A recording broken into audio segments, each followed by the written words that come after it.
Como que você vê, Sérgio, essa questão de pilotos desobedecendo? Tem o famoso não do Verstappen. O Felipe Massa, né, recentemente deu uma entrevista falando que dos casos que não veio a público, ele menciona alguns casos, até da época do Schumacher e tal. Ele, nessa série de entrevistas que ele deu pré-GP Brasil, que ele fala bastante da carreira dele, ele fala de situações na Williams também, com Bottas, que ele fala, né, que quando não acontece, ele acaba não vindo a público. Mas como que você vê essa situação de pilotos gritando pela revolução, já que estamos aí em períodos de revolução, Fidel Castro e tudo mais? Assim, a Fórmula 1 é um mundo muito cruel, né? O que eu penso é que o piloto, para desobedecer uma ordem de uma equipe, ele tem que ter muito café no bule, muito mesmo. E o Hamilton tem, a gente sabe disso.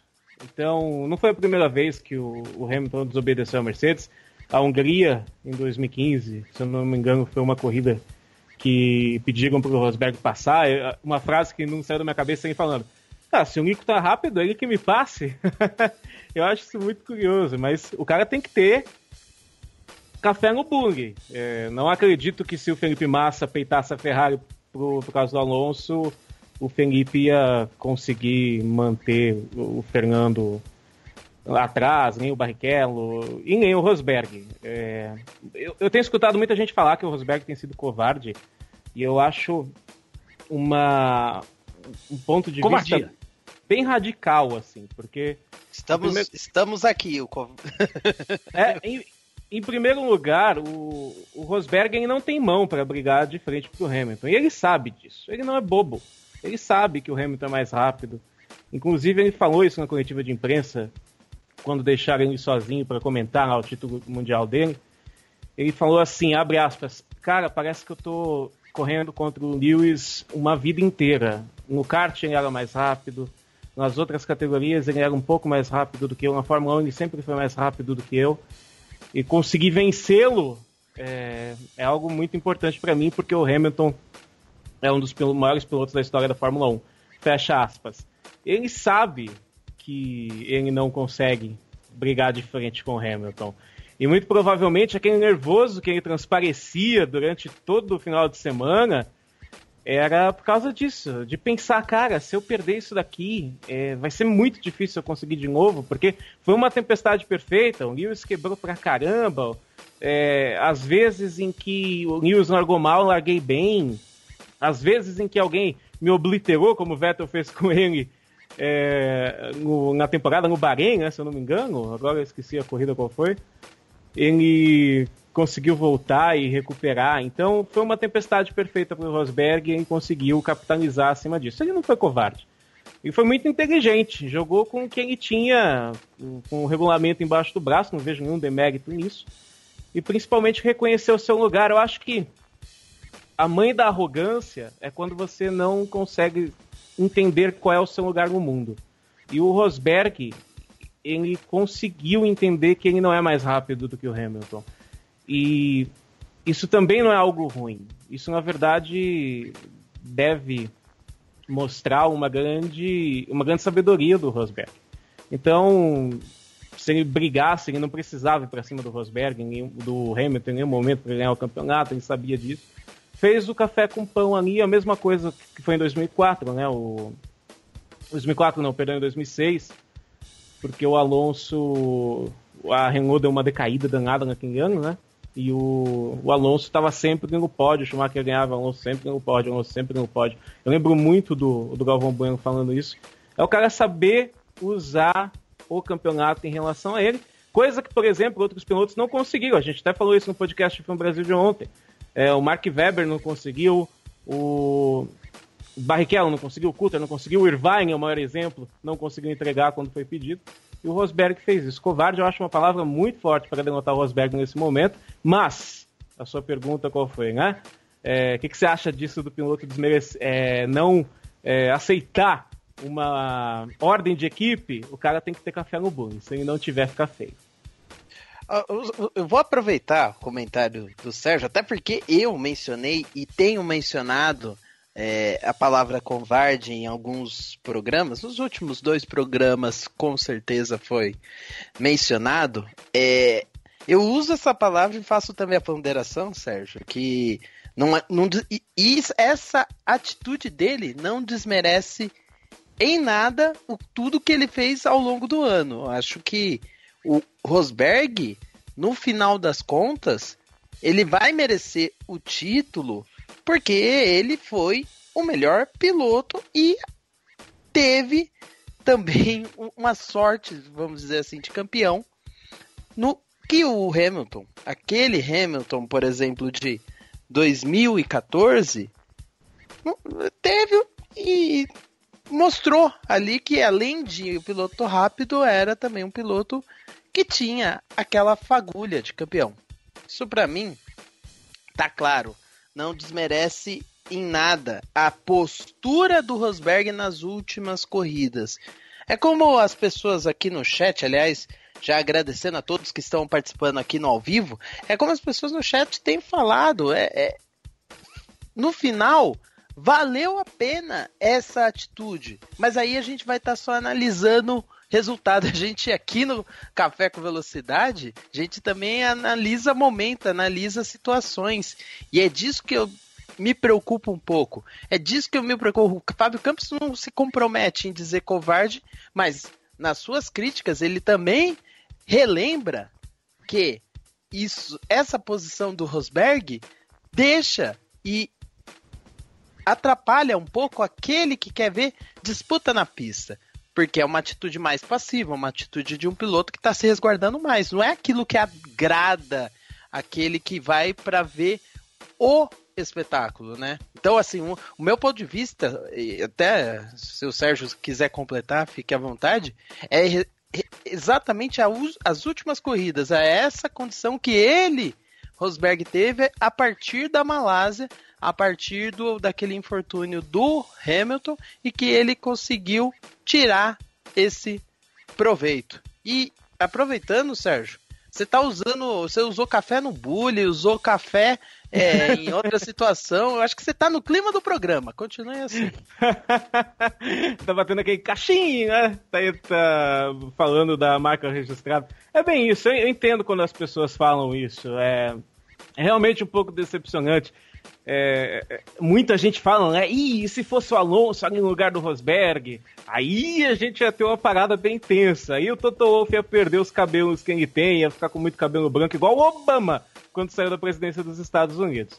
Mas eu acho uma coisa muito louvável, assim, o Rosberg ter feito o que ele fez, principalmente sabendo que ele não é mais piloto do que o Hamilton, e foi a tempestade perfeita para ele.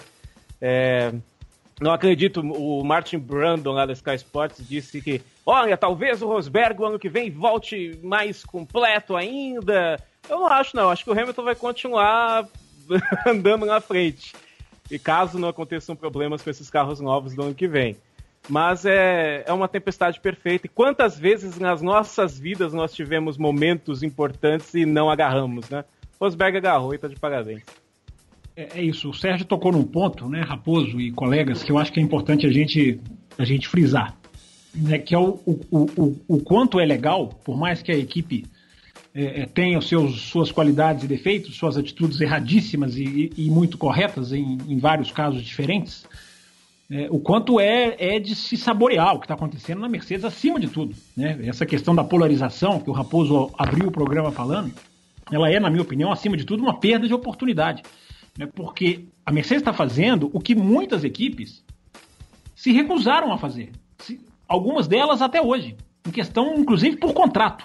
Né? Que é ter dois pilotos puxando um ao outro. A Mercedes está mostrando uma prova de sucesso que tomara seja copiada por outras equipes no futuro. Já é. Eu posso dizer pela Red Bull, por exemplo. Que tem duas flechas ao volante dos seus carros. Absolutamente rápidos, fantásticos, destemidos, arrojados, enfim, não existe, é impossível você chegar na Red Bull e dizer, não, peraí, aqui tem número 1, aqui tem número 2, Red Bull não faz isso, não faz mais, já teve, há não muito tempo, agora não tem. Então tomara que isso seja uma aula para as outras equipes, aquelas que querem chegar na frente e vencer. Chega, né? Chegou, bastou os anos 2000 com a dominância de uma equipe que só queria ter um, ela era absolutamente clara e dizia isso para o mundo inteiro Aliás, tentava, né, nas entrevistas, camuflar, o que era óbvio. E tinha gente que acreditava.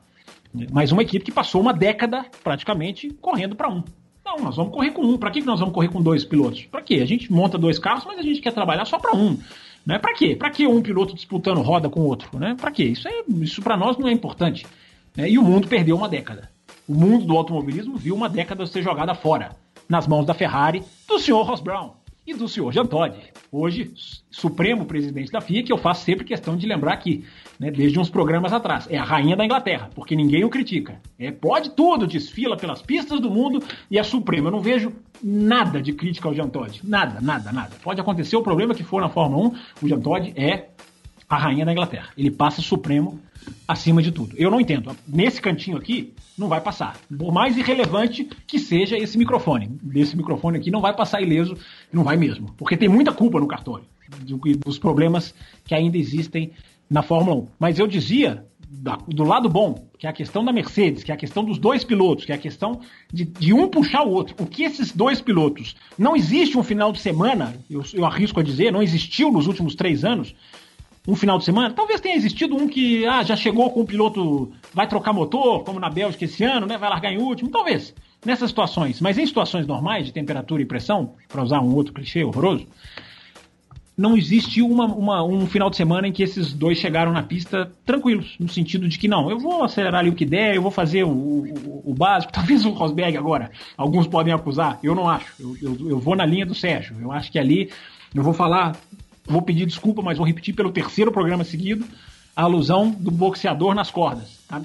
Rosberg, eu só não sei se é por vontade própria, acredito que não, mas por qualidade do outro boxeador. É o Rosberg nas cordas, os 2 braços sobre o rosto, sendo esmurrado, espancado pelo adversário, mas que, por mais que espancasse, faltavam 10 segundos para soar o gongo, coisa menos que isso. Então, por mais que se espancasse, a defesa era um jeito de ganhar a luta. Então, eu só acho que ali, mesmo se ele tentasse lutar, eu acho que ele não teria... Quão diferente teria sido, né, esse final de ano se o Rosberg realmente precisasse do resultado? Será que talvez no Brasil alguma coisa diferente? Talvez arriscasse tudo em Abu Dhabi, mas eu não vejo no cômputo geral resultados com grande diferença a favor do Rosberg. Então, essa é a alusão que eu faço. E a Mercedes vive essa situação de 2 pilotos que se puxam. É impressionante como eles se puxam. O que o Rosberg era, apesar de que o ouvinte mais atento se lembra da primeira corrida do Rosberg no Bahrein em 2006. A primeira corrida 10 anos atrás. Que é até simbólico, ele ser campeão do mundo 10 anos depois que estreou. Mas aquele grande prêmio do Bahrein, quem não viu, veja. Quem quer corrida histórica no Bahrein, indica. Não sei até se já foi, acho que já foi. Não, acho que 2006 não foi. Mas tá lá, 2006 quando eu assisti, assista prestando atenção na corrida do Rosberg. Foi um corridaço. Claro, depois teve altos e baixos, mas enfim, o piloto que era e o piloto que se tornou, não tem como negar, não tem como negar. A evolução, eu acho que a marca do Rosberg, se tiver que colocar em uma palavra, né, vou fazer esse jogo aqui na mesa, Bárbara, Thiago, Sérgio. Definir o Rosberg em uma palavra, eu defino como evolução. Você falando me lembrou muito o Homer Simpson no episódio que ele vira boxeador. Muito obrigado. Que o cara vai dando soco na cara dele e ele não cai, e aí o outro acaba perdendo por cansaço, né? É bem o Rosberg. Se eu pudesse usar uma palavra, eu acho que eu usaria insistência. Porque ele teria tantos assim, motivos para achar que já estava tudo... Sabe, que não tinha mais chances, podia colocar na cabeça, bom, Hamilton é melhor mesmo, vou deixar pra lá. E no final do ano passado a gente falava muito aqui, né? Não adianta ganhar as 3 últimas, tem que ganhar um campeonato todo. E eu levei um belo cala-boca porque ele ganhou esse ano várias corridas no início, soube se estabelecer no campeonato. Eu ainda tinha minhas dúvidas se ele ia conseguir ganhar, assim, até o último momento eu achava que alguma coisa poderia acontecer, mas... merece todos os méritos, assim, né? Não tenho o que falar desse campeonato dele, apesar de ter lidado um pouco, né, com os pontos aí debaixo do braço, mas por algumas coisas que ele fez nessa corrida também, a palavra covarde eu acho que não se aplica, porque ele foi para cima de um Max Verstappen, a gente sabe que Max Verstappen é mais perigoso que Lewis Hamilton, que poderia ter jogado ele para fora da corrida e não ia estar nem aí com o que ia acontecer. Então, ele falou, né, o Bárbara, não sei se você viu, mas a repórter perguntou, você não pensou em deixar o Vettel passar pra ficar mais tranquilo? Aí ele falou, mas atrás tinha o Crazy Max, ele chamou de Crazy Max, ou seja, é isso aí que você tava dizendo. Não, então, exatamente. E ele arriscou, ele passou o Verstappen, sabe? Seria covardia se ele falasse, não, eu vou ficar aqui porque esse menino, ele é mais novo, ele é meio maluco, né? Eu posso me prejudicar. Mas não, pelo fato dele ter passado, eu acho que foi super bacana também. Foi uma postura realmente de quem tava indo pra cima, de quem tava tentando brigar pelo título. Então, pra mim, assim, é insistência e é mostrar pro mundo, assim, que ele pode, que ele é capaz, que... Não sei se ele vai conseguir ganhar mais títulos, mas assim, esse ano ele mereceu, porque cresceu mentalmente, porque soube fazer quando tinha que fazer, ganhou corridas quando tinha que ganhar, sustentou a pontuação. Não vou dizer que colocou o Hamilton no bolso, porque não colocou, porque o campeonato foi super parelho, mas não foi super justo, assim, não tem como falar, ai gente, tinha que ser do Hamilton, que pena que o Rosberg ganhou. Não, pra mim foi super justo. Foi justo, sim. De novo, isso tem que ser enfatizado. Vocês estão enfatizando, eu acho que o público em geral também deveria, por mais que, e aí falando sobre o público, existe aquela questão que o Hamilton desde sempre se vendeu como um piloto agressivo e o público aceitou essa imagem e essa imagem parece que satisfaz mais aqueles que esperam uma Fórmula 1 com mais dinâmica, com mais emoção. Não posso afirmar 100% isso, porque é uma impressão, é algo que você percebe ali na pista, depois de uma vitória do Hamilton, com a vibração do público. Quando o Rosberg ganha, talvez o público não se empolgue tanto igual o Hamilton, mas enfim, a discussão, o ponto, o X aí hoje o Rosberg se coloca numa posição que poucos pilotos na história da Fórmula 1 se colocaram, né? Que não é todo piloto que chega lá e depois de muito tempo, como foi o caso dele, já também com estigma de segundo piloto, que talvez esse sim, até mais do que o meu comentário a respeito do covarde, já que todos vocês fizeram questão de relembrar esse termo usado. Acho que o estigma de segundo piloto, esse sim, era o que mais incomoda, porque é algo que já vem de tempos. E o Rosberg, desde que a Mercedes se posicionou, se colocou como uma equipe de ponta, por mais que ele não fosse da altura, e não é da altura de pilotagem do Hamilton, ele nunca foi um piloto que se marcou como segundo piloto. Pelo que ele apresentou na pista ao longo dos anos, você vê sempre que ele vencia, ele não chegava a convencer, mas mostrava que tinha capacidade. Uma coisa que, por sinal, todos vocês também mencionaram e passaram ali de leve, o Sérgio até comentou a respeito de pilotos que têm essa marca, essa estampa de segundo piloto marcado na testa durante a sua passagem na Fórmula 1, é o seguinte. A questão eles tinham pilotos ao lado dele que, por questão de contrato, questão de capacidade técnica, eram melhores do que ele, e eles aceitaram essa posição no momento que podiam ter se desenvolvido, podiam ter atingido níveis que o equipamento, que a estrutura dessa equipe que eles tinham e que ofereciam poderia lhes dar um resultado como vitórias e tudo mais, e eles não conseguiram. Então o Rosberg, ele é campeão, para finalizar meu comentário, ele é campeão com um grande número de vitórias, com belíssimas estatísticas, e aí ele sai daquele grupo de pilotos que não venceram, nunca venceram o campeonato, mas não entra. E aí, isso pode ser até soar um pouco polêmico para alguns, tudo, mas ele não entra no hall de pilotos que ganharam título e foram mais do mesmo. Como muitos têm colocado, lá vem um outro Damon Hill. Rosberg tá acima do Damon Hill. Rosberg não tem nada de Damon Hill. Anotem isso. O Jailson Fernandes falou aqui pra gente, né? Acho que com a ultrapassagem... Cadê a sua definição? Eu vou fazer. Tá. Acho que com a ultrapassagem que ele fez sobre o Max, deixou evidente que ele era merecedor do título. Ali ele arriscou tudo que conseguiria, fazer a manobra de forma precisa e na hora certa. Calou a boca de muita gente que o considerava fraco e sem arrojo. Vou fazer minha definição, mas antes, Sérgio, dê o seu horário aqui. Eu queria te agradecer muito pela sua disponibilidade e convidar para você voltar, de repente um dia enfrentar a maratona das 3 horas do Café com Velocidade, mas a gente sabe que você tem que ir. Então eu queria te agradecer e queria que você falasse. Ele tá no fuso horário aqui no Brasil, né? Ele tá no fuso horário aqui no Brasil, que é mais rápido, né? Mais rapidinho, né? Tem que colocar o fuso café e arrumar a disponibilidade, mas brigadão, Sérgio. Dê o seu recado aí, se quiser arredondar mais alguma coisa em cima do que o Rosa falou, o espaço é teu.